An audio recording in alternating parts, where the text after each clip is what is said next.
It all started when we moved into what we thought was our dream home. I'm talking about a gorgeous, old colonial-style house in a quiet neighborhood in Pennsylvania.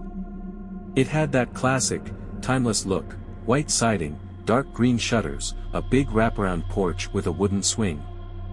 The kind of house that looks like it belongs on a postcard. My wife, Lisa, was immediately in love with it, and honestly, so was I. It had this warm, welcoming feel, the kind of place where you picture making memories, raising your kids. Our kids, by the way, are Ethan, he's 10, big into baseball and always has a scab or bruise somewhere from playing too rough, and our daughter, Maddie, she's 7, sweet but stubborn, obsessed with drawing and telling stories. They were just as excited as we were, running through the empty house, already calling dibs on rooms. The first few days were perfect. We spent our time unpacking, arranging furniture, getting used to the creaky floors and the way the sunlight poured in through the kitchen window in the mornings. Lisa made pancakes the first morning, and we ate together at the big wooden dining table that came with the house. It felt right. Like we were meant to be there. That feeling didn't last. It started small. The first thing was the knocking. Late at night, just as I was drifting off to sleep, I'd hear it, 3 soft knocks, rhythmic, precise. Always from somewhere in the house, but never the same place twice. One night, it was at our bedroom door. The next, from downstairs, near the kitchen. At first, I thought it was one of the kids. I'd get up, half asleep, check their rooms, both of them out cold, tucked under their blankets. "Did you hear that?" I asked Lisa one night, nudging her awake. She groaned, rolling over. "Hear what?" "The knocking." She lifted her head, listening. Silence. Then she gave me a tired look. "It's an old house, Nate. Probably just settling." That explanation worked, for about a week. Then things escalated. One afternoon, I was in the kitchen, trying to fix a loose cabinet hinge. The kids were in the living room watching a movie, and Lisa was out running errands. I heard footsteps upstairs, slow, deliberate. Someone walking. I froze, my heart thudding. I knew for a fact the kids hadn't gone upstairs. I would have seen them. Grabbing the closest thing I could find, a cast iron pan, I made my way up. The hallway was empty. Ethan's room, empty. Maddie's, empty. Then, as I stepped into our bedroom, slam. The door to the hallway swung shut behind me. I swear to God, I felt a rush of air, like something had run right past me. I yanked the door open, my pulse hammering, but there was nothing there. No one. That night, I told Lisa. She gave me a look, half amused, half concerned. "Are you sure you're not just stressed?" she asked gently. I wanted to argue, but what could I say? That I felt something. That I was scared of some footsteps and a draft. I let it go. I wish I hadn't. Because whatever was in that house, it wasn't going away. It was only getting started. That I don't even know how to explain what happened next. Looking back, I should have packed up my family and left right then and there. But we didn't. And because of that, things got so much worse. After the footsteps and the slamming door, I was on edge. I started noticing other things, things I'd brushed off before. The way the air felt too still sometimes, thick and heavy, like the house was waiting for something. The way shadows seemed darker than they should be, stretching in ways that didn't make sense. And the way I sometimes felt watched. Not in the casual way, like someone glancing at you across a room. This was different. It was sharp. Intrusive. Like something was right behind me, breathing against my neck. But I kept it to myself. What was I supposed to say? "Hey, Lisa, I think the house hates us." She'd already chalked it up to stress. I wasn't about to make myself sound crazy. Then came the first big event. It was around 2 a.m. I woke up to the feeling of something pulling my blanket down. Not yanking, not jerking, just a slow, steady pull. I blinked in the dark, trying to adjust my eyes, my heart pounding. I thought maybe Lisa had kicked it off in her sleep. But when I reached down to pull it back up, I felt resistance. Like someone on the other side was holding it. I yanked hard. The blanket came free so fast it smacked against my chest. I sat up, breathing hard. My eyes darted around the room, nothing. Just shadows and moonlight filtering through the curtains. Then I heard the closet door creak. The sound was slow, deliberate. The kind of sound that happens when something pushes a door open just enough to peek through. I swear to God, my blood turned to ice. The closet was open just a crack, but I hadn't left it open. And in that tiny sliver of darkness, I thought, no, I knew, I saw something standing there. Not a full shape. Not a person. Just, a presence. I could feel it watching me.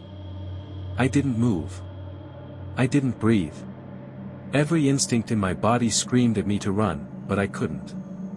Then, right as I was about to wake Lisa, the door clicked shut. Not slammed. Not swung. Just a slow, careful click. Like whatever was inside the closet wanted me to know it was there, but not yet ready to come out. I didn't sleep the rest of the night. The next morning, I was exhausted. I told myself it was a dream, that I was half asleep and imagined the whole thing. I forced myself to believe it. Until Maddie spoke up at breakfast. "Daddy," she said, poking at her cereal. "Who was in my room last night?" I froze. Lisa looked up. "What do you mean, honey?" Maddie frowned, her little hands gripping the spoon. "Someone was standing by my bed. They were breathing real loud. I thought it was you, but they didn't say anything." Lisa and I exchanged glances. My stomach dropped. "Did you see who it was?" I asked, trying to keep my voice steady. She shook her head. "I just closed my eyes real tight until they went away. I felt sick. That night, I locked every door. I checked every window. I even put a chair in front of our bedroom closet. But none of it mattered. Because whatever was in that house wasn't trapped inside it. It was following us." After Maddie's comment at breakfast, I couldn't ignore it anymore. Something was happening. Something real. But I still didn't know how to bring it up to Lisa without sounding insane. So I did what any rational, terrified father would do. I started paying closer attention. I made sure every door was locked before bed. I listened for sounds in the middle of the night. I even checked in on the kids while they slept, watching their tiny chests rise and fall, making sure they were safe. But safety was an illusion. Because a few nights later, we learned that whatever this thing was, it wasn't bound by walls. It could follow us. Anywhere. The drive. Lisa had been working late, so I took the kids out for ice cream. I wanted to do something normal, something to break the tension that had been building in that house. We drove to this little mom-and-pop place a few miles from home, one of those spots that's been around forever, the kind of place with old wooden benches and a giant neon cone flashing in the window. For the first time in weeks, we were laughing, just enjoying the night. Ethan had a chocolate mustache, Maddie was giggling at a dog that had stolen its owner's napkin, and for a second, things felt right. Then, on the drive back, Maddie gasped. "Daddy," she whispered. "Who's that?" I glanced at her in the rearview mirror. She was staring out the window, eyes wide. My stomach clenched. "Who, sweetheart?" She lifted a small, trembling finger. "There," she said. "By the trees." I turned my head. And I swear on everything, I almost crashed the car. Standing on the side of the road, just beyond the reach of the headlights, was a tall, dark figure. Not a person. A shape. No features, no face, just a shadow standing against the backdrop of trees, too still, too wrong. And the worst part? It was watching us. I didn't stop. I didn't even slow down. I just gunned it, my hands gripping the wheel so tight my knuckles went white. "Daddy?" Maddie's voice was small. "Did you see them?" I swallowed hard. "Yeah, baby. I saw them." Ethan turned around in his seat, squinting out the back window. "I don't see anyone now." "Good. Good." But my relief lasted all of 5 seconds. Because then I heard it. A single, hard thump against the trunk of the car. Like something had just hitched a ride. The house was waiting. By the time we got home, I was shaking. I practically threw the car into park, rushing the kids inside, locking the door behind us. Lisa was still at work, so it was just me and them. The house was too quiet. I tucked them into bed, kissed their foreheads, and made my way to our room, my heart pounding. I didn't know what I was expecting: scratch marks on the car, a handprint on the window. But when I pulled the curtains back to look outside, my stomach dropped. The front porch swing was moving. Not swaying lightly with the breeze. Swinging. Like someone was sitting in it.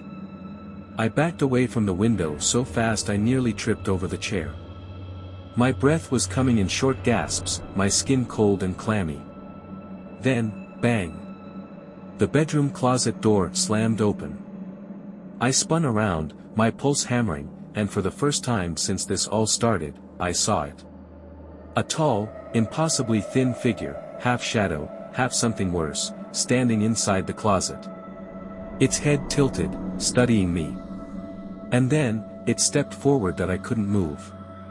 I wanted to scream, wanted to run, but my body wouldn't listen. My breath hitched in my throat as the thing inside the closet took another slow, deliberate step forward. It was wrong. Its limbs were too long, its body too thin. It didn't have a face, not exactly, but there was something there, shifting and twisting like it was trying to form one.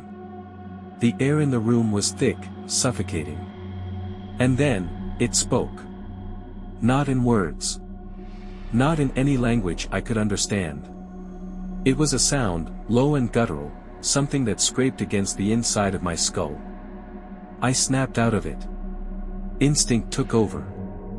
I grabbed the nearest thing, a lamp from the nightstand, and hurled it at the closet. The bulb shattered, glass spraying everywhere, but the thing didn't even flinch. Instead, it lurched toward me. I bolted. I don't even remember getting down the stairs. 1 second I was in the bedroom, the next I was in the living room, my chest heaving. The house felt alive. Every shadow stretched too far. The walls seemed to breathe, shifting like they weren't solid anymore.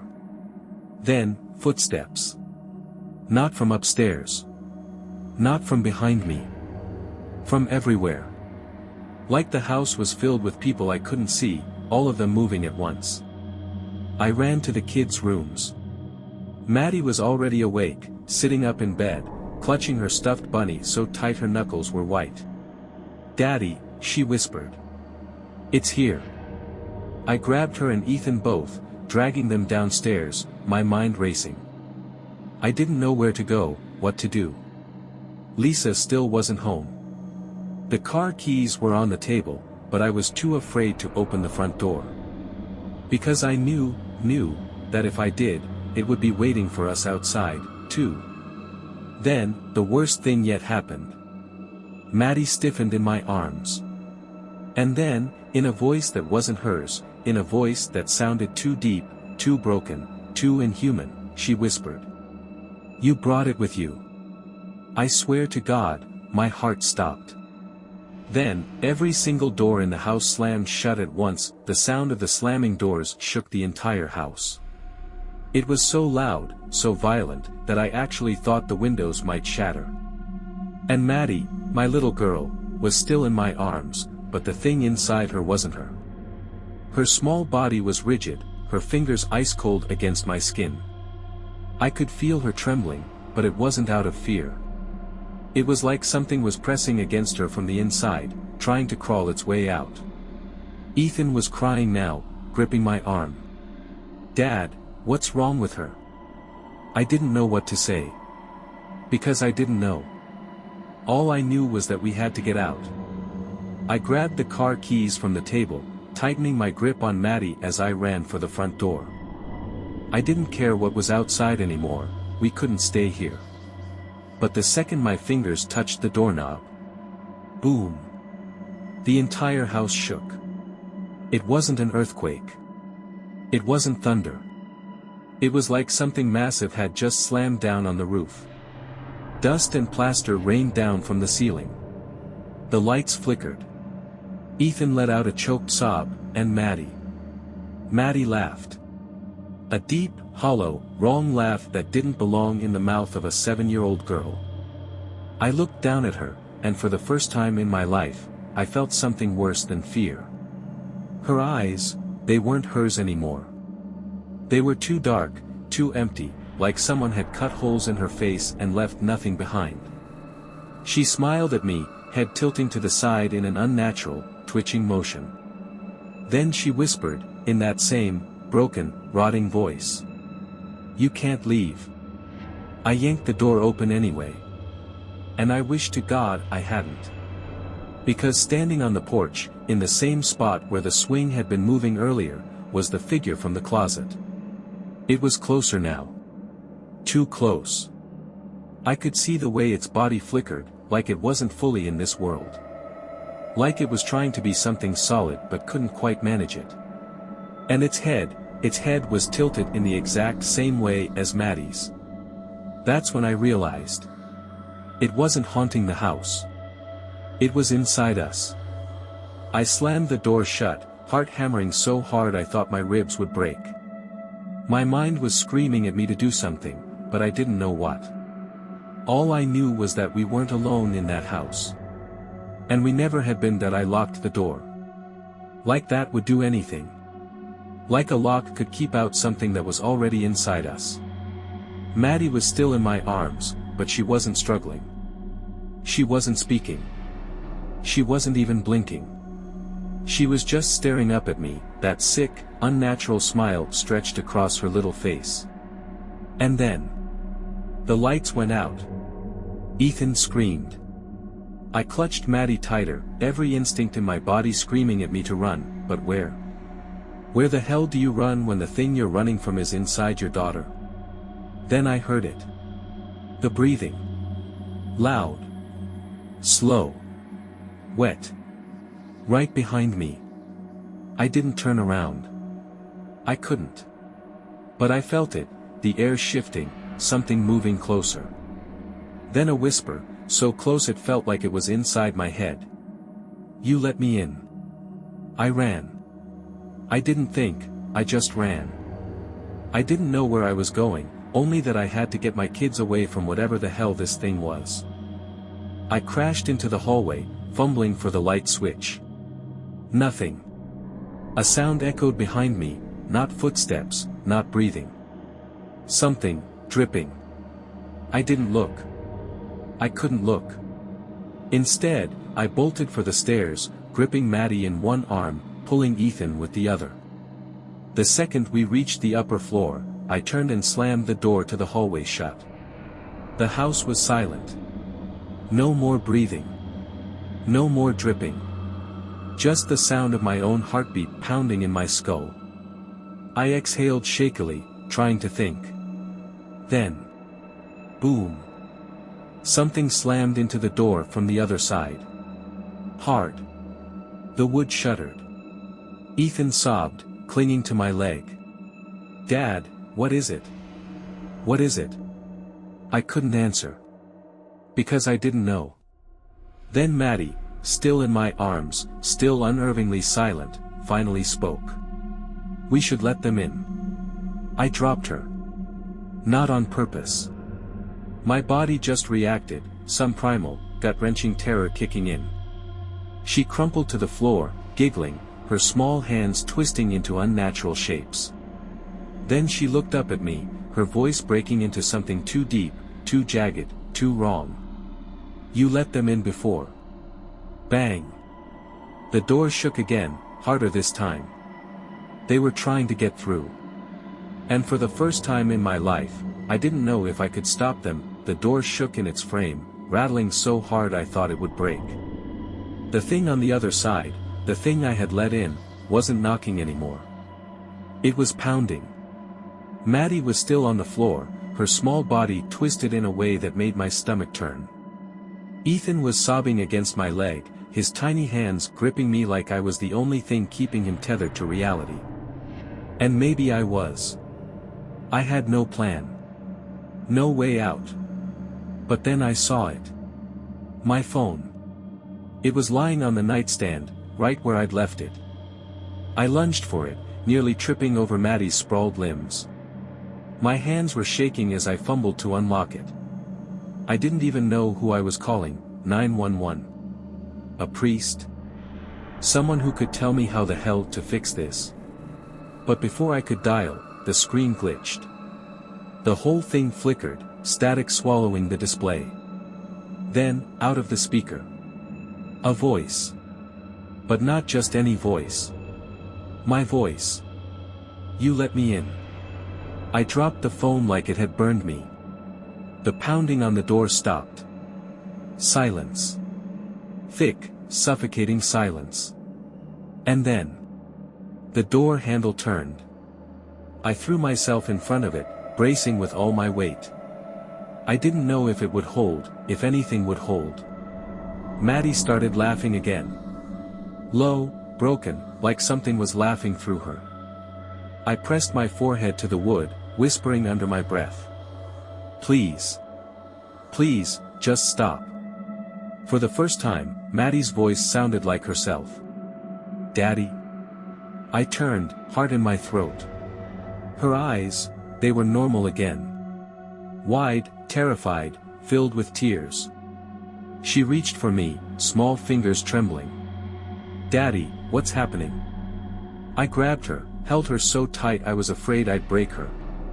Ethan clung to us both, his body shaking. For a moment, just a moment, I thought it was over. Then the light in the room flickered. And from the other side of the door. A whisper. A voice that sounded like mine. Like Maddie's. Like Lisa's. Like all of us at once. You let us in. I didn't sleep that night. I don't sleep much at all anymore. Because we left that house the next morning, packed whatever we could carry and never looked back. We moved states. Changed numbers. Tried to forget. But sometimes, at night, I wake up and hear footsteps in the hallway. I check on Maddie and Ethan. They're always asleep. But the air always feels wrong. And sometimes, when I look in the mirror, I see my reflection smiling when I'm not. Because we never lived in the wrong house. The wrong house lived in us.